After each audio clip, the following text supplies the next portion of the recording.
আমাদের মোহাম্মদপুর উপজেলায় YONO sir গতকাল এক আওয়ামী লীগের স্বৈরাচারের দশরকে তার টেবিলে তার মঞ্চে বসিয়ে সে 16ই ডিসেম্বরের মতো বিজয় দিবস উদযাপন করেছে।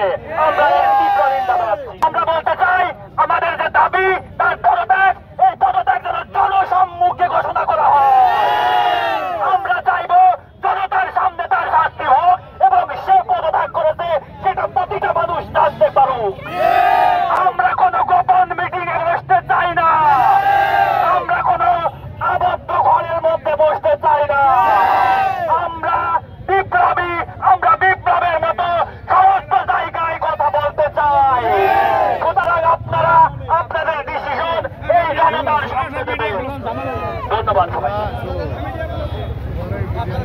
আমাদের এই বিক্ষোভ মিছিল ততক্ষণ পর্যন্ত চলবে যতক্ষণ না মোহাম্মদপুরের যে ইউনো ফ্যাসিস্টদের সঙ্গী তাকে আমাদের এখান থেকে চাকরিচ্যুত করতে হবে। তার চাকরিচ্যুত করার মাধ্যমে বাংলাদেশের কোনায় আনাচে কোনাচে যে ফ্যাসিস্টের সঙ্গীরা তারা প্রশাসনের ভিতর লুকিয়ে আছে তারা যাতে হুঁশিয়ার হয়ে যায়। ছাত্র জনতা সজাগ। আমরা এখন আর সেই আগের নিয়মে দেশ চালাতে পারবো না, দেশটাকে অস্থিতিশীল করতে পারবো না।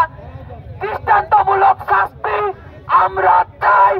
আমাদের একমাত্র দাবি মোহাম্মদপুরের ইউনোর চাকরিচ্যুত করতে হবে, করতে হবে, করতে হবে। যতক্ষণ না পর্যন্ত তাকে চাকরিচ্যুত করা হচ্ছে ততক্ষণ পর্যন্ত আমরা ছাত্র জনতা রাজপথে আন্দোলন বিক্ষোভ মিছিল চালিয়ে যাব।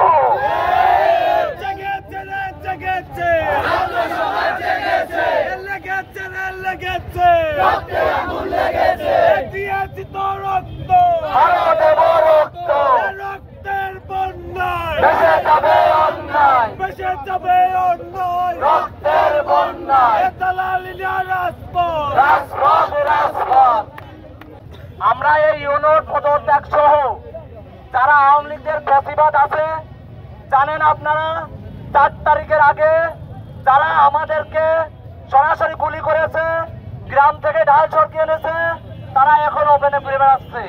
তাদেরকে অতি সত্বর আইনের আওতায় আনতে হবে। এখন আমরা দেখছি তাদেরকে আইনের আওতায় আনা হচ্ছে না। আমরা আরেকটা দেখেছি এই রিজুকে প্রশাসন যে 4 তারিখে আন্দোলনে মোহাম্মদপুরে সর্বোচ্চ ভূমিকা নিয়েছে ছাত্রদের বিরুদ্ধে, তাকে কালকে এই প্রশাসনটা নিয়ে ঘুরিয়ে বেড়াইছে, তাকে অতীতে করেছে, তাকে অতি দ্রুত তাকে আমরা প্রশাসনকে অ্যারেস্টের কথা বলতে চাই। তাকে দ্রুত অ্যারেস্ট করা হোক। এবং আপনারা দেখতেছেন গ্রামগঞ্জে বিভিন্ন জায়গায় আওয়ামী ফ্যাসিবাদীরা বিভিন্ন সমস্যা সৃষ্টি করতেছে। সেই সকল আওয়ামী ফ্যাসিবাদের অতি সত্বর আইনের আওতায় আনতে হবে। তা না হলে তারা এই ছাত্র রক্ত নিয়ে খেলা করবে, তা না হলে এই ছাত্র রক্ত নিয়ে তারা বিভিন্ন জায়গায় সমস্যা সৃষ্টি করতেছে। তাই আমি বলতে চাই প্রশাসনকে, আমি বলতে চাই পুলিশ মহোদয়কে, আমি বলতে চাই ডিসি মহোদয়কে, আপনি এই মোহাম্মদপুর ইউনোর পদত্যাগ এবং পুলিশ সুপার মহোদয়কে জানাতে চাই আওয়ামী ফ্যাসিবাদী যারা ঘুরে বেড়াচ্ছে তাদেরকে অতি সত্বর আইনের আওতায় আনতে হবে।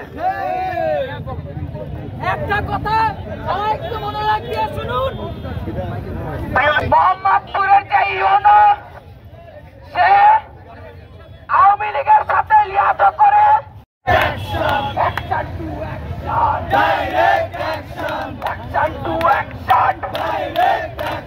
দিয়েছি তো রক্ত, আরো দেব রক্ত, রক্ত উঠবে না, উঠবে না, উঠবে না।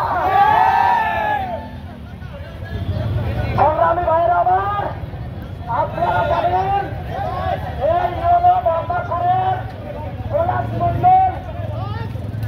মন্ডল, তিনি আমাদের সকল ছাত্রদেরকে অপমান করেছেন।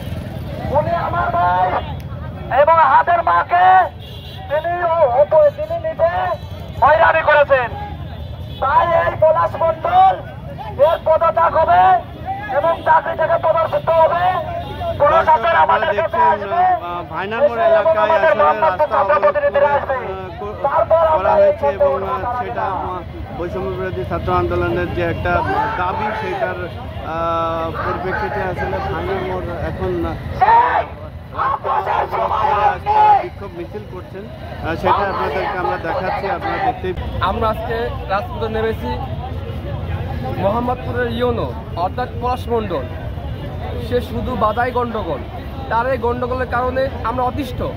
তার ভিতরে এখনো স্বৈরাচারী মনোভাব রয়েছে, যার কারণে আজকে আমাদের এই বিক্ষোভ মিছিল। সে আমাদের শহীদের মাকে অপমান করছে।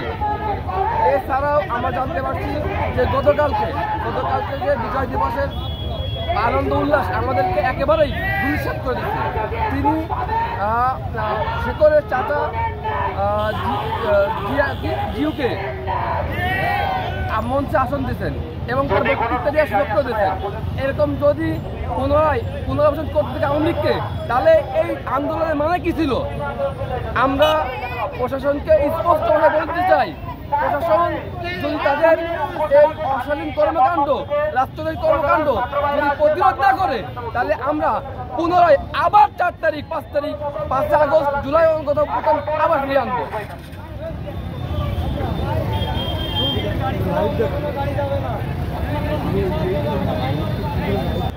সেই জন্য আমরা ওই ইউনোর একবার চাকরি না দেওয়া পর্যন্ত আমরা উঠবো না, এবং প্রশাসনকে আমাদের এখানে আসা লাগবে, তারপরে আমরা এখান থেকে উঠবো।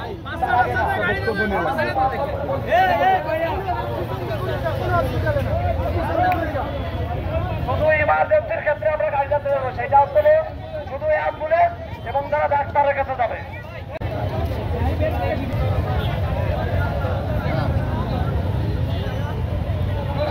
না আসা পর্যন্ত আমাদের রাস্তা ব্লক থাকবে।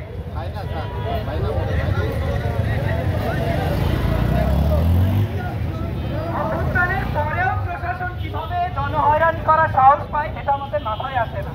এখনো দেখা যায় শহীদ পরিবারের মায়ের সাথে তারা মিসবিহেভ করে। তাদের এই কথা কিভাবে আসে, কোথা থেকে আসে? এই সরকার ফ্যাসিস্টদেরকে পুনর্বাসন করতেছে। তারা নতুন নিয়োগ না দিয়ে এক জায়গার খুনি অন্য জায়গায় দিয়ে বসায় রাখতেছে। তারা দিচ্ছি দোকানে আসতেছে, প্রশাসন সমঝোতা করে চলতেছে। আওয়ামী গণহত্যাকারী ফ্যাসিস্টদেরকে নিয়ে তারা গোপনে মিটিং করতেছে। আমাদের বিপ্লবের মূল উদ্দেশ্য কি ছিল? জনগণ শান্তিপূর্ণভাবে তার দেশে থাকবে, তার অধিকার পাবে, কোন প্রশাসনিক হয়রানি হবে না। চলে জনগণের টাকায়, জনগণের ট্যাক্সের টাকায়। তাহলে তাদের এত ঘুমের কোথা থেকে আসে আমরা বুঝি না।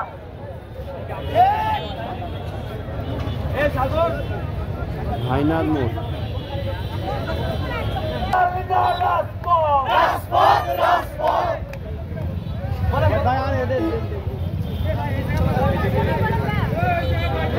ভাই